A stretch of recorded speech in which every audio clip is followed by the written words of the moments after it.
Mossad ఈ పేరు వింటేనే మిడిల్ ఈస్ట్ టెర్రరిస్ట్ గ్రూపులకు సగం ప్రాణం పోతుంది.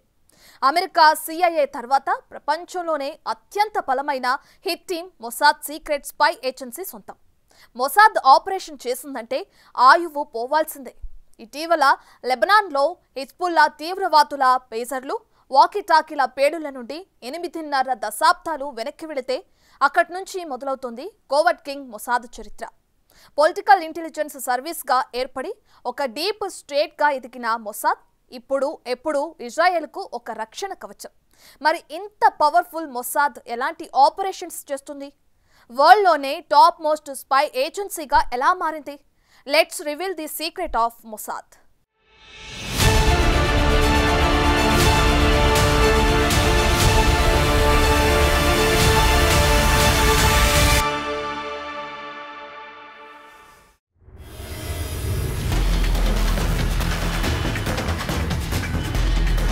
స్టేట్ సీక్రెట్ ఆపరేషన్స్ లో వరల్డ్ టాప్ ఏజెన్సీ.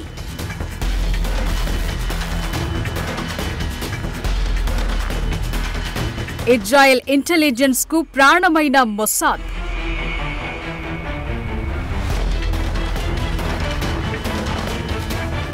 మొసాద్ లిస్టులో పడితే ఆయువు గల్లంతే.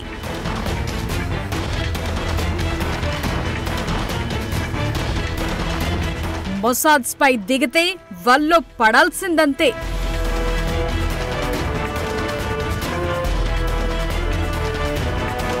ఇజ్రాయెల్తో ఆటలాడే ప్రయత్నం చేస్తే ఎవ్వరైనా మొసాద్ కంటి నుండి తప్పించుకోలేరు.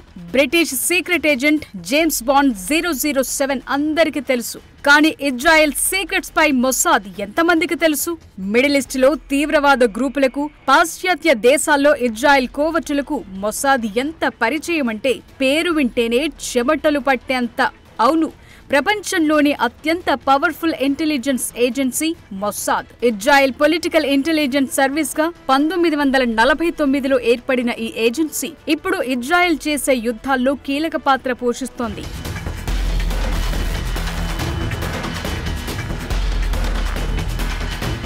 సెప్టెంబర్ 17న లెబనాన్లోని హిజ్బుల్లా తీవ్రవాదులు వాడుతున్న పేజర్లు వేల సంఖ్యలో పేలిపోయాయి. హిజ్బుల్లా టెక్స్ట్ మెసేజ్ల కోసం వాడే ఈ పేజర్లు లెబనాన్ వ్యాప్తంగా దాదాపు ఏకకాలంలో పేలాయి.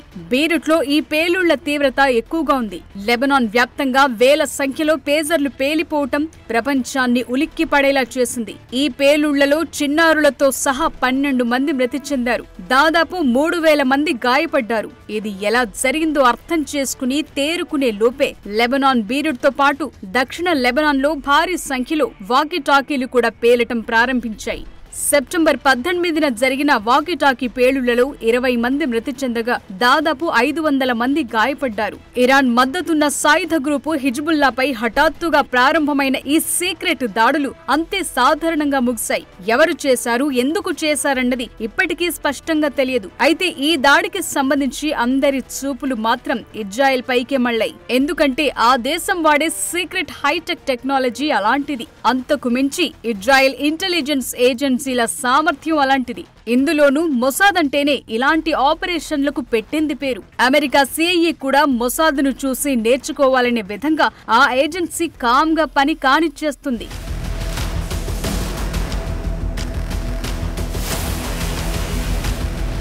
ఇంతకుముందు ఇలాంటి వ్యూహాలను అమలు జరిపిన చరిత్రను పరిశీలిస్తే దేని వెనుక ఇజ్రాయెల్ గూఢచార సంస్థ మొసాద్ ఉందనే అభిప్రాయాలు వెల్లడయ్యాయి. ఎందుకంటే ఒకేసారి వేల సంఖ్యలో పేజర్లే, వాకీటాకీలే పేలాయంటే ఈ ఆపరేషన్ ఒక్క రోజులో జరిగేది కాదు. 2022లో ఈ పేజర్లను హిజ్బుల్లా గ్రూపులు కొనుగోలు చేశాయి. అంటే అప్పటికే హిజ్బుల్లా, ఇజ్రాయెల్ మధ్య ఇప్పుడున్నంత ఉద్రిక్తతలు లేవు. అయినా మొసాద్ సీక్రెట్ ఆపరేషన్ లక్ష్యం సాధారణ ఊహలకు మించింది. 2 ఏళ్ల తరువాత చేయాల్సిన పని కోసం అప్పుడే సిద్ధమయ్యారు. శత్రువులు వారి జేబుల్లో బాంబులు పెట్టుకు తిరుగుతున్నారన్న విషయం వారికి తెలియకుండా చేశారు. మరి ఇంత డేంజరస్ మిషన్ వెనుక మొసాద్ కాకపోతే ఎవరుంటారు?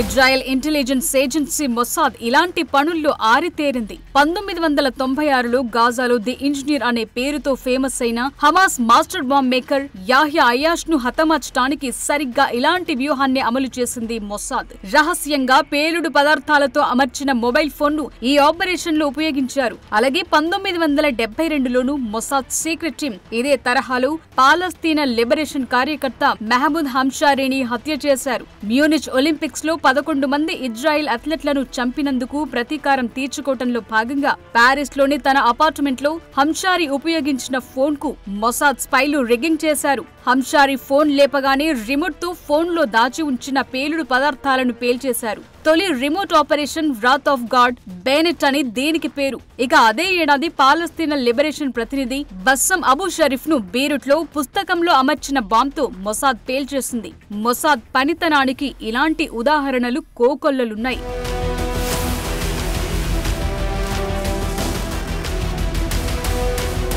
అంచనాలకందని వ్యూహాలను అమలు చేసి విదేశాల్లోని ప్రత్యర్థులను మట్టుబెట్టడంలో మొసాద్ ఆరితేరింది. లెబనాన్ పేజర్ దాడులకు ముందు కొద్ది నెలల కిందటే పాలస్తీనా సాయుధ మిలిటెంట్ సంస్థ హమాస్ అగ్ర కమాండర్ ఇస్మాయిల్ హనియే ఇరాన్ పర్యటనలో ఉండగా ఆయన ఉండే ఇంట్లో బాంబు పేల్చి హతమార్చింది మొసాద్ ఏజెన్సీనే.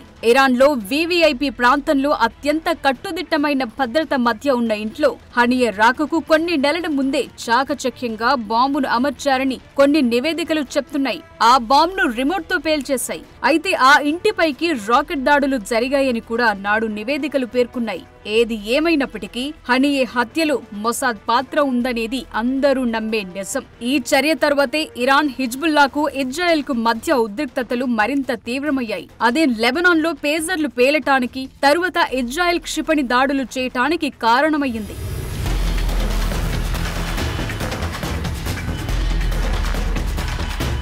సుమారు $3 బిలియన్ వార్షిక బడ్జెట్తో 7,000 మంది సిబ్బందితో అమెరికన్ CIA తరువాత పాశ్చాత్య ప్రపంచంలో రెండవ అతిపెద్ద గూఢచర్య సంస్థ మొసాద్. అందుకే ప్రపంచంలోనే అత్యంత ప్రభావవంతమైన వారిలో మొసాద్ చీఫ్ ఒకరిగా ఉంటారు. ప్రస్తుతం మొసాద్ డైరెక్టర్ గా డాడీ అనే నిక్ నేమ్ ఉన్న డేవిడ్ బర్నియా ఉన్నారు. జూన్ 2021లో యోసి కోహెన్ నుండి డాడీ బాధ్యతలు స్వీకరించారు. అయితే మొసాద్ చీఫ్ ఎంపిక ఇజ్రాయెల్ ప్రధానమంత్రి కార్యాలయం, ఏజెన్సీ, సివిల్ సర్వీస్ అడ్వైజరీ కమిటీలోని ఎంపిక చేసిన కొంతమందికి మాత్రమే తెలిసిన రహస్యంగా ఉంటుంది. ఈ నియామకంలో దేశంలోని మంత్రివర్గం, పార్లమెంటు ప్రమేయం కూడా ఉండదు. సాధారణంగా మొసాద్ హెడ్ ను బహిరంగపరచరు. కానీ 1996లో ఇజ్రాయెల్ డిఫెన్స్ ఫోర్సెస్ మాజీ డిప్యూటీ కమాండర్ మేజర్ జనరల్ డానే యాటోమ్ నియామకంతో ఆ చరిత్ర మారింది. తరువాత మొసాద్ చీఫ్ పదవీ కాలం 5 సంవత్సరాలకు పరిమితం చేశారు. ఇక మొసాద్ స్పై మాస్టర్లలో మొత్తం 13 మంది పురుషులు కాగా ఇటీవలి కాలంలో ఏజెన్సీలో కొత్త ఒరబడి వచ్చింది. మొసాద్ కు వెబ్సైట్ ఉంది. మొసాద్ రిక్రూటింగ్ లో సాయం చేయడానికి ఫేస్బుక్ పేజ్ ని కూడా నిర్వహిస్తుంది.